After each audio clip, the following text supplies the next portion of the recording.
Hello दोस्तों, how are you all. कैसे हैं आप सभी। आशा करता हूँ आप सभी बच्चे अच्छे होंगे और आप सभी की विद्याज्ञान स्कूल की तैयारी काफ़ी अच्छे से जोरों शोरों से चल रही होगी। आप सभी का विद्याज्ञान स्कूल का जो पेपर है वो 10 अप्रैल 2022 को होने वाला है। उस पेपर के लिए हम सभी तैयारी कर रहे हैं। हमारे यूट्यूब चैनल पर आपकी तैयारी करवाई जा रही है वीडियो के थ्रू। अगर आपने व्हाट्सअप ग्रुप को ज्वाइन नहीं किया तो उसका भी लिंक आपको वीडियो के नीचे मिल जाएगा, तो उस ग्रुप को भी जाके ज्वाइन कर लेना, जिसमें मैं छोटी से छोटी लेकर और बड़ी से बड़ी लेकर विद्याज्ञान स्कूल की जो जानकारी है वो उस ग्रुप में डालता रहता हूँ। जैसे ही आपको क्या पढ़ना चाहिए, जरूरी चीज़ है, वो आपको उस ग्रुप में बताता रहता हूँ, तो आप ग्रुप जरूर ज्वाइन कर लेना। तो बच्चों, इस वीडियो में टोटल बहुत सारे टॉपिक में कवर करने वाला हूँ, जैसे कि आपको विद्याज्ञान स्कूल के पेपर में क्या क्या आएगा। तो आप इस वीडियो को लास्ट तक देखना, मैं आपको सब कुछ बताता रहूंगा। सबसे पहले यहाँ पर पहला जो टॉपिक है हमारा राज्य एवं राजधानियां। तो एग्जाम में कई बार पूछा जा चुका है राज्य एवं राजधानियां। तो राज्य एवं राजधानियों को एक बार हम रिवीजन करेंगे। अगर आपके पास कोई किताब नहीं है तो आप इस वीडियो को देख के अपनी कॉपी में लिख लेना, ठीक है। जितने भी राज्य एवं राजधानियां हैं वो हम जरूर लिखेंगे यहाँ पर, ठीक है। तो यहाँ पर देखो, सीमांध्र की जो राजधानी है वो है विजयवाड़ा, असम की है दिशपुर, बिहार की है पटना, गुजरात की है गांधीनगर, केरल की है तिरुवनंतपुरम, मध्य प्रदेश भोपाल, तमिलनाडु चेन्नई, महाराष्ट्र मुंबई, कर्नाटक बेंगलुरु, ओडिशा भुवनेश्वर, पंजाब चंडीगढ़। देखो, जो चंडीगढ़ राजधानी है वो पंजाब की भी है, और कहाँ गया, एक मिनट रुको, चंडीगढ़ की है, और एक और चीज की है, ये देखो हरियाणा की। हरियाणा की भी राजधानी किसकी है, चंडीगढ़ की, ठीक है। तो ये ध्यान रखने वाली बात है। हम कहाँ पर थे, पंजाब पे थे। पंजाब की जो राजधानी है वो क्या है, चंडीगढ़। जो पंजाब की राजधानी वो चंडीगढ़ है। राजस्थान की राजधानी जयपुर है। उत्तर प्रदेश की राजधानी लखनऊ है। पश्चिम बंगाल की राजधानी क्या है, कोलकाता। जम्मू कश्मीर की राजधानी है श्रीनगर। नागालैंड की है कोहिमा। हरियाणा की चंडीगढ़, मैंने बताया ना, हरियाणा की और पंजाब की राजधानी जो है चंडीगढ़ ही है, ठीक है। कंफ्यूज नहीं होना है बच्चों। हिमाचल प्रदेश की है शिमला, मणिपुर की है इम्फाल, त्रिपुरा अगरतला, मेघालय शिलोंग, सिक्किम गंगटोक, मिजोरम आइजॉल, अरुणाचल प्रदेश ईटानगर, गोवा पणजी, छत्तीसगढ़ रायपुर, उत्तराखंड देहरादून, झारखंड रांची, तेलंगाना हैदराबाद। तो देखो यहाँ पर एक नोट में दिया गया चीज, 29वें राज्य के रूप में तेलंगाना का गठन 2 जून 2014 को हुआ था। तो ये जो 29वां जो राज्य है तेलंगाना, जिसकी जो राजधानी है हैदराबाद, इसका मतलब अगर पेपर में आए कि जो 29वां राज्य हमारा वो कौन सा है और उसका गठन कब हुआ था, तो आप बोलेंगे 29वां जो राज्य हमारा तेलंगाना है और उसकी राजधानी क्या है, हैदराबाद, और उसका जो गठन है वो 2 जून 2014 को हुआ था, ठीक है। आगे पढ़ते हैं। आगे जो इंपॉर्टेंट है हमारा वो वही चीजें आपको इस वीडियो में कराऊंगा जो जो इंपॉर्टेंट है, ठीक है। तो यहाँ पर जो बुक है फट चुका है थोड़ा सा, कोई दिक्कत वाली बात नहीं है, इतना भी नहीं फटा है। तो यहाँ पर देखो, अगला जो हमारा टॉपिक है, नदियों के किनारे बसे नगर। यानी कि जो नदियां हैं हमारे भारत में, उनके किनारे कुछ नगर बसे हैं। ये पेपर में काफी पास पूछा जाता है और अब की बार भी पूछा जाएगा। तो जो आगरा नगर है वो किस नदी के किनारे है, यमुना की। औरंगाबाद जो नगर है वो किस नदी के किनारे है, कोयना के। कटक है महानदी के। हरिद्वार है गंगा नदी के। कानपुर है गंगा नदी के। ये कानपुर है, देखो ये फट गया थोड़ा सा, पर ये कानपुर है, मैंने बता दिया। आगे देखते हैं। अजमेर है लूनी नदी के। अहमदाबाद है साबरमती। कोलकाता हुगली। जबलपुर नर्मदा। पणजी मांडवी। जितने भी मैं करवा रहा हूँ बहुत ज्यादा इंपॉर्टेंट है, कुछ भी आउट ऑफ सिलेबस नहीं है, ठीक है, बस आपको याद करने हैं। उसके बाद आगे बढ़ते हैं। उज्जैन है क्षिप्रा नदी के किनारे। जौनपुर गोमती। दिल्ली यमुना। और देखिए दिल्ली वाला और ये वाला नगरों वाला ये जरूर पूछा जाएगा पेपर में, आप याद रखना। अयोध्या वाला भी आएगा, ठीक है। दिल्ली यमुना। पटना गंगा। इलाहाबाद गंगा यमुना का संगम, ये पटना वाला भी आ सकता है। अयोध्या सरयू। हैदराबाद मूशी। बद्रीनाथ अलकनंदा। लखनऊ गोमती। वाराणसी गंगा।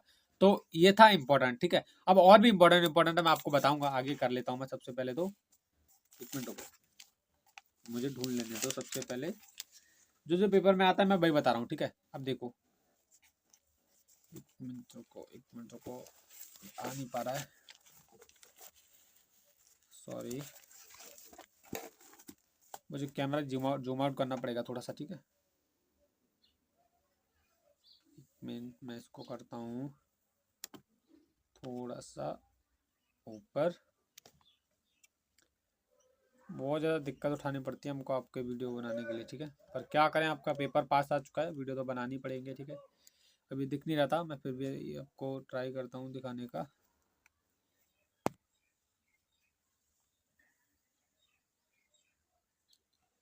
एक मिनट एक मिनट एक मिनट।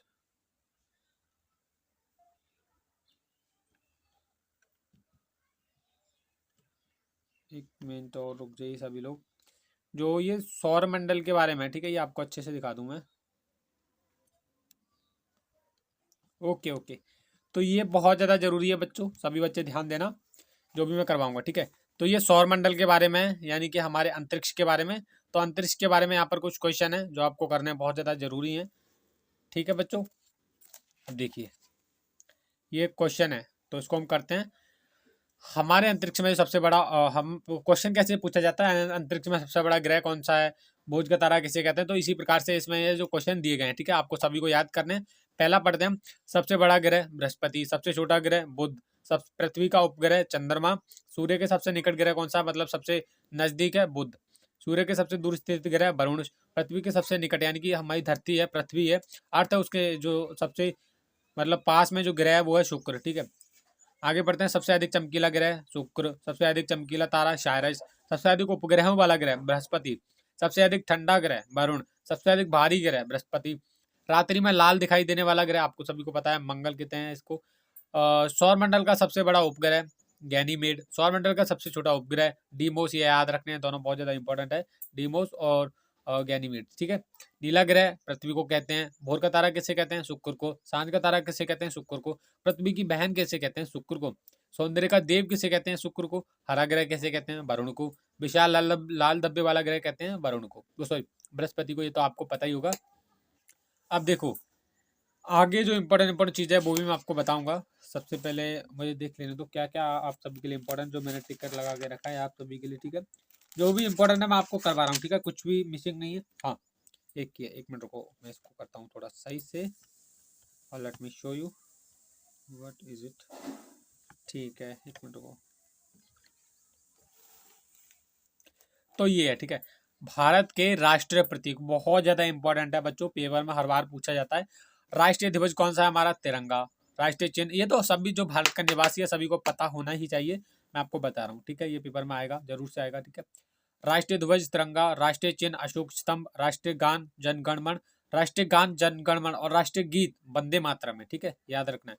राष्ट्रीय पंचांग शक संवत, राष्ट्रीय खेल हॉकी, राष्ट्रीय पशु बाघ, बाघ होता है ना चीता, राष्ट्रीय पक्षी मोर, राष्ट्रीय वृक्ष बरगद, राष्ट्रीय पुष्प कमल, राष्ट्रीय फल आम और राष्ट्रीय जलजीव डॉल्फिन, डॉल्फिन, ठीक है। और राष्ट्रीय विरासत पशु हाथी, राष्ट्रीय वाक्य सत्यमेव जयते, और राष्ट्रीय रता कौन सी हमारी भारतीय, राष्ट्रभाषा देवनागरी लिपि में लिखे जाने वाली हिंदी, ठीक है। आगे देखते हैं। राष्ट्रीय ध्वज हिंद देश का प्यारा झंडा, राष्ट्रीय नारा सर्वमेव जयते सत्यमेव जयते हैं, राष्ट्रपिता महात्मा गांधी थे, राष्ट्रीय विदेश नीति गुट निरपेक्ष, राष्ट्रीय पुरस्कार भारत रत्न, भारत रत्न किस किस को मिलता है ये भी याद करना है आपको, ठीक है। राष्ट्रीय सूचना पत्र सफेद पत्र, राष्ट्रीय मुद्रा रुपया, राष्ट्रीय नदी। अब देखो यहाँ पर एक मिस्टेक रह गया हमारा, वो है मैं इन्होंने बुक में नहीं दिया है पर मुझे पता है। राष्ट्रीय मिठाई कौन सी हमारी, तो आपको पता होगा राष्ट्रीय मिठाई हमारी जलेबी, क्या है, जलेबी हमारी राष्ट्रीय मिठाई है। ओके बच्चों, ये इन्होंने मिस कर दिया तो मैंने सोचा बता देना चाहिए आपको। और देखते हैं क्या क्या इंपॉर्टेंट है जो मैंने पढ़ा था अपनी तैयारी के लिए, ठीक है। ये देखो ये बहुत ज़्यादा इंपॉर्टेंट है, अगर आपको दिखे अच्छे से तो मैं दिखाता हूँ, कोई दिक्कत वाली बात नहीं है। इसको कर लेते हैं हम थोड़ा सा ऊपर, सभी को दिख रहा है अच्छे से, दिख ही रहा होगा यार, मैं भी कितना घुमा सकता हूँ इसको, जितना हो रहा है मैं उससे कर रहा हूँ उतना, ठीक है। तो देखो चिकित्सा विज्ञान संबंधी आविष्कार, तो ये बहुत ज़्यादा जरूरी है बच्चों। इसमें जितने भी चिकित्सा संबंधी खोजें हुई थी, आविष्कार हुए, तो वो सब कुछ यहाँ पर दिए गए हैं, ठीक है। इंसुलिन का टीका की खोज किसने की, एफ बेटिंग ने। हैजी का टीका रॉबर्ट कोच ने। डीडीटी डॉक्टर पाल मूलर ने। बेरी बेरी की चिकित्सा आइजक मैन ने। डीएनए जेम्स वॉटसन तथा किर्क, डीएनए का मतलब होता है जो खून होता है ना अपना आपका ब्लड, उसकी खोज किसने की थी, जेम्स वॉटसन तथा क्रिक ने की थी, ये दिख रहा है, जेम्स वॉटसन तथा क्रिक।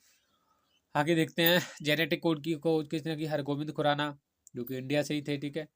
खुराना लग रहा है पीछे, ऑफिशियल जी बात है, इंडिया से ही होंगे ये। बैक्टीरिया की ल्यूवेन हॉक।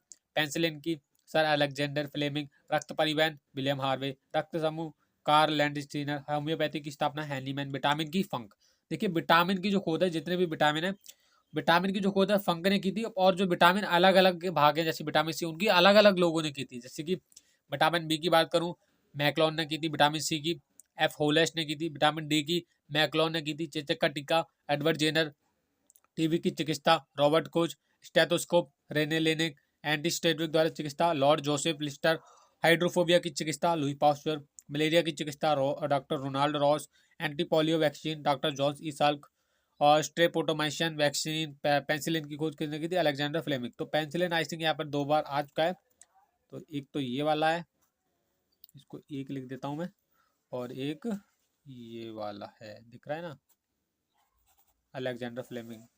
अब पता नहीं उन्होंने 2 बार क्यों दिया है, सर अलेक्जेंडर फ्लेमिंग है और एक किसी ये है, पता नहीं क्या सीन है। ठीक है, जो भी हो आप याद कर लेना, जैसे उन्होंने दिया है वैसे हम याद करेंगे। हम तो आगे पढ़ते हैं। देखिए ये बहुत ज़्यादा इंपॉर्टेंट है बच्चों, ये आप देख रहे हो, यह है विभिन्न यंत्र उपकरणों के आविष्कार। तो यहाँ पर जितने भी मैंने टिक कर रखे हैं, बैरोमीटर की खोज किसने की थी, ई टेरिसोली।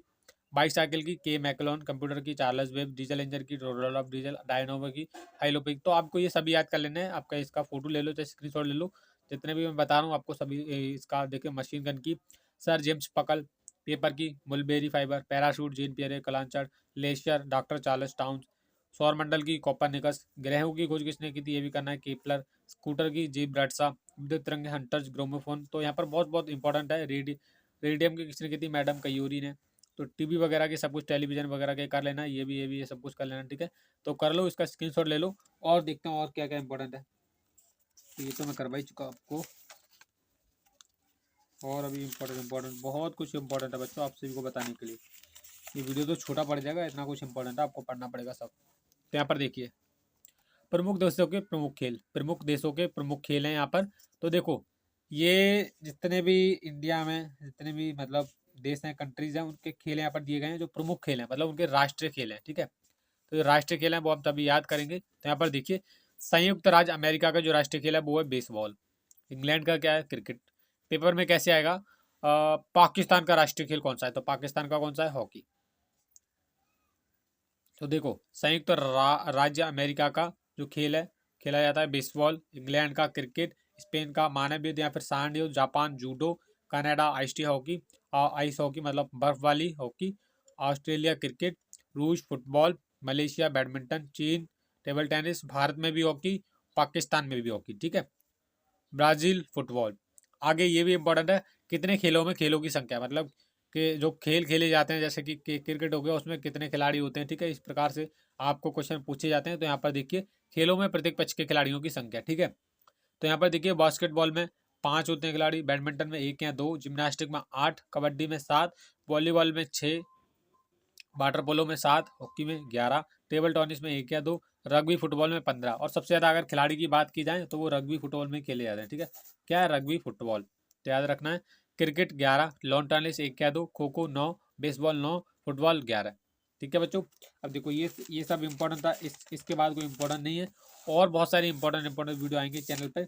एक और चीज़ आपको मैं समझाना चाहूँगा, जो वीडियो के थ्रू शायद आप समझ जाओ उस वीडियो के थ्रू, क्योंकि बहुत ज़्यादा ज़रूरी है आप सभी के लिए समझ जाना वो आपकी तैयारी में। देखो, ये आपको दिख रहा है, प्रमुख फसलें एवं उनके उत्पादक राज्य। मैंने टिक भी लगा रखा है पेन से, इस पे भी लगा रखा है, पर ये बहुत ज़्यादा जरूरी है।